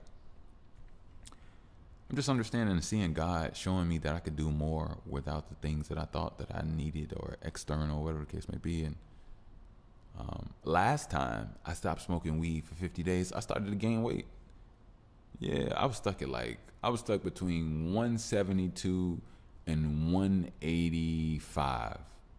And I wouldn't go anywhere. I just fluctuate. I wouldn't even fluctuate. I would just basically stay in between that. 172 was very, very, like my lightest. I don't never go lower than 172. Right now, I think I'm at like 188, 185. But essentially, I would like to be at probably like 210, 220. Yeah. I think the heaviest I've ever gotten was 190. Yeah, it was 190 pounds. And to me, like I said, that was my heaviest. I'm 6'4". So I'm pretty sure that I can definitely go up to, I don't want, to be honest, I'm really great the way I am. I look perfect. I could add a few. I am slim. I'm slender. Not slender, I'm slim. But that's just the way my body has always been. But I have very broad shoulders, and I have like, I don't know if this is gonna sound right. My hips are starting to be a little bit more broad. Not hips. All right, let me take that back. I don't have hips. Don't get that twisted. My butt cheeks, I've been working on. Like, yeah. So let me put it like this. When I was growing up, I'm 35. All throughout my high school, teens, I was doing push-ups, a lot of upper body, a lot of mid, like sit-ups. Right. I did some squats, and I did running and jumping for my legs. So I didn't really do leg workouts. But it wasn't until like my mid 20s that I realized that I didn't really have like a real leg regimen. And I started to realize that I didn't really have much butt muscle, whatever the case may be. And I realized once you get butt muscle, it's not about the look, it's about how it forms and moves. The rest of your body moves and strengthens from certain areas. So I just started working on my butt at the age of 24. I would do like butt press, and like basically when you're doing like hip thrust towards the ceiling or the sky, whatever case, slow or whatever the case may be. So I've been doing that religiously for 11 years now, and I must say I have improved. I definitely have. I got the stroke of the gods. I ain't gonna lie to you. But I'm saving it all. It's funny. I actually owe you all the sexual talk, and I kind of give like little bits in here. But the next time I have sex or whatever the case may be, shout out to that woman. She's gonna get plastered to Mars in the most loving way, because like all I do is work out. All I do is have no desire to like waste my sexual fluid or sexual energy. When I go out and about, like, I'll be honest with you, women that try to like, that gives off a certain skin or a certain,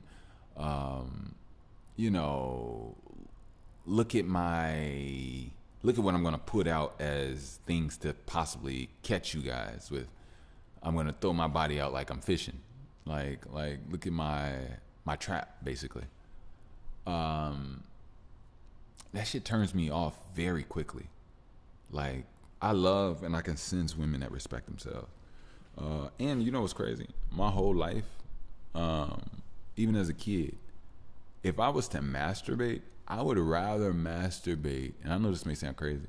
I would rather masturbate to the women that look sexy in clothes or bikinis rather than just naked women that are like having their tongue out and rubbing like trying to hold their breath. You see what I'm saying? I'd rather it be like a girl in something regular doing regular stuff and she just looks sexy as hell doing it.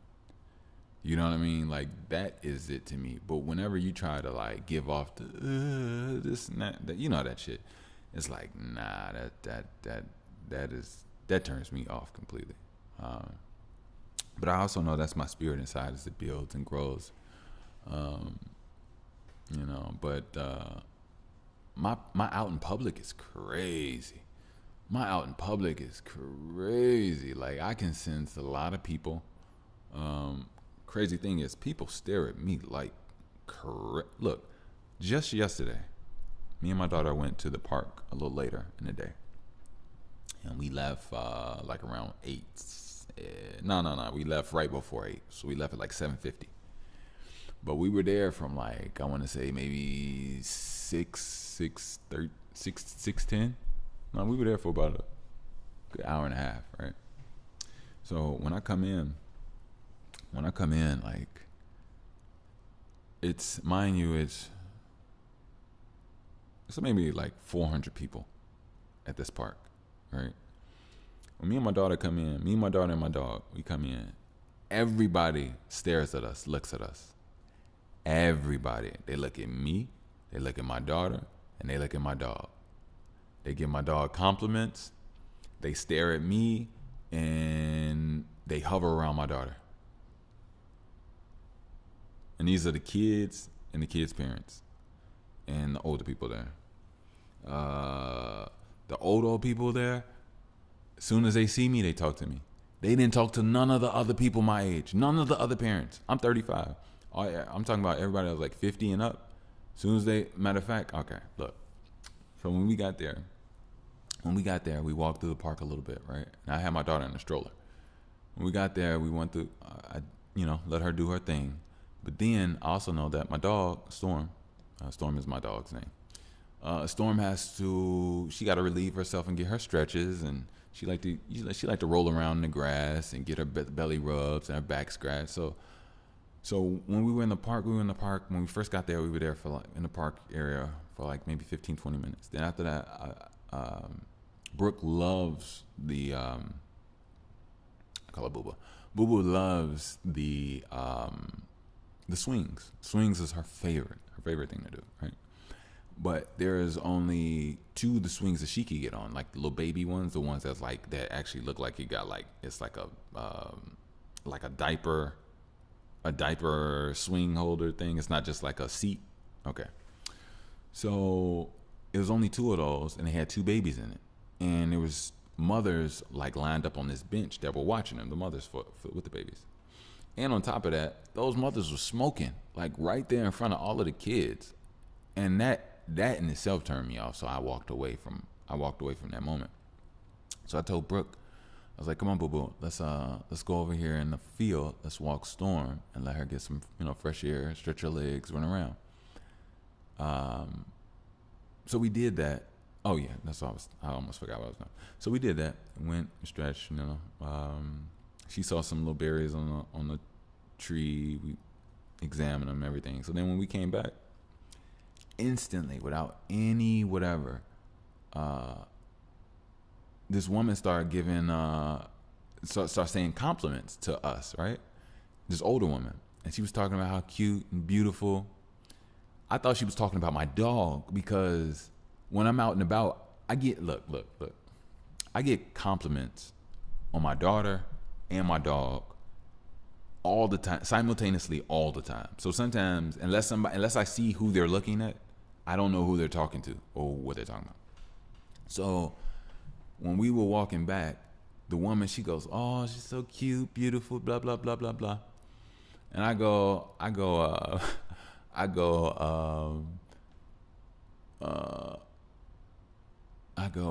she loves belly rubs. She'll definitely get on her back and let you rub her belly. And the woman looked at me confused, and she said, "I'm talking about the girl, boy." And I'm like, "Oh." I told her I apologize. I didn't know what she was talking about. Like, I really did not know what she was talking. Like, my dog is cute as shit, and my daughter is cute as shit. Like, they're both very beautiful, very beautiful. Like, honestly, I really don't even understand why my dog is so beautiful. Like, I literally have probably the most beautiful dog. Her eyes are beautiful. Her face is beautiful. I was about to say her skin is beautiful, but it's her fur. It's, I take care of it, But yeah, I thought that was funny. Like, the woman, we had a whole laugh about it. Like, "Nah, I'm talking about your daughter." But yeah. And another thing I realized is that like maybe my daughter has to get a little older, maybe, but the kids and my daughter don't interact at the park, and it's so weird. Like, only she interacts with very rare occasions, but for the most part, you know what I think it is? The kids are enamored by our dog, and our dog is with us. So I think 4, 5, and 6-year-olds walk and run up to us, ignore my daughter, and like are all about our dog in my daughter's face, right? So what I do whenever that happens, and it happens a lot, the kids like to ask me questions, right? So what I do is, to incorporate my daughter, because I want my daughter to work on her social skills, I give my daughter the dog's leash, and when the kids ask me or say certain things, I look at now, mind you, I never take my eyes off my daughter. I only look at my daughter so that everybody knows what my golden prize is. You see what I'm saying? Even the kids know, because sometimes I feel bad for those kids, because I could tell when kids don't have their father in their life, because they look at me and my daughter a certain way that's different than the way the other kids look. But to be honest, that's my kid. No offense. I mean, I do care about the well-being and safety of the other children, but I wasn't looking at the other children. My eyes went on them. I was focused on my child. And that's how it is whenever I'm at the park. I just keep my eyes on Boo Boo, And I don't know if that makes kids react to her differently. I think so, because they know that she's being watched by her father. So maybe that has something to do with it. But for the most part, I just let the kids know this is her dog. I'll answer their question. They basically want to know, does she bite? And I tell them every time. I ask them, first I'll tell them, I say, anything with teeth can bite. And I say, you have teeth, and you bite your food, right? So you can bite. But no, she will not bite you. My dog won't bite you. But just so you know, anything with teeth can bite. So my dog can bite and you can bite. It's still a possibility. You see what I'm saying? And I always try to give that thought process to kids because they think, I don't know what kids think sometimes, but yeah. It's been, I don't know. But I love it. I love my baby. And I'm going to continue to keep growing and being the best that I can be just in general. Meanwhile, let me do a commercial and I'm going to get out of here. If you would like to donate, you already know I am more than gracious and I need it. I ain't gonna lie to you. You can definitely do so via via PayPal at Wickush, WICKUSH. You can also donate via Zelle if you'd like. My Zelle is MICKELB as in beautiful 41 at gmail.com. So Mickleb41 at gmail.com. Zelle MICKELB41 at gmail. Thank you. If you all would like to save 15% on all link app tech, you can definitely do so.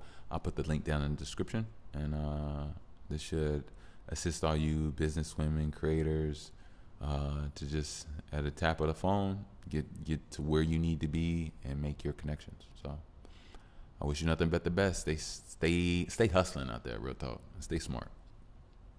But I'll put the link down in the description. Save 15%. Also, if you would like to buy or get you some merch, BTWT, you can definitely do so. I will put the link down in the description. Like I always tell you, it's a telepathic communication. Just be respectful to those. I must admit, we're not as big yet, so the chances of you running into somebody with our shirts on are basically zero. I'm not even gonna lie to you. I'm not even gonna lie to you. It's basically zero, but we gonna grow one day. You better believe it. So, yeah. So, grab your BTWT. Join the telepathic communication, and we'll all get there. Is that everything? Check out my new project. Taste the End of My Blade. Yep, it's out right now. I will put the link down in the description. Actually, before I let you all go, I'm going to let you all go with a song. Yeah. I'm not going to let you all go all willy-nilly. I'm going to let you all go like this. So, excuse me. I know exactly what song I want to give you. And you're welcome. I'm going to get out of here. I want you all to know that I love you. Thank you for tuning in. I wish you nothing but the best. I hope you can learn from the things that I discussed. And I really hope that you all enjoy the song that I'm about to give you, because this is the way I feel. It's called Beat Me Down. It's the third song on the project. Actually, I don't know which one is my favorite. They're all my favorite on this project, and it's only 5 tracks. They're all my favorite as of right now. But this one vibes with me in a way that's just different, because it shows me my calm strength, and one thing about a narcissist will tell you for years that you're not as calm as you think you are, even though you calmer than ice.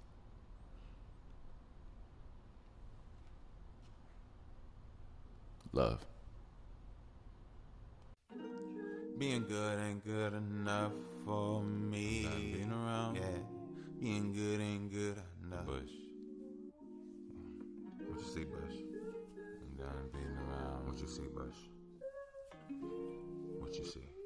My room. Alright, cool. I see it now. I think I'll let you be free. I see it now. I know. I'm done beating you down. You can take the linen and you can take the vinyls. I close my eyes, they hold on to my soul. I go my ways.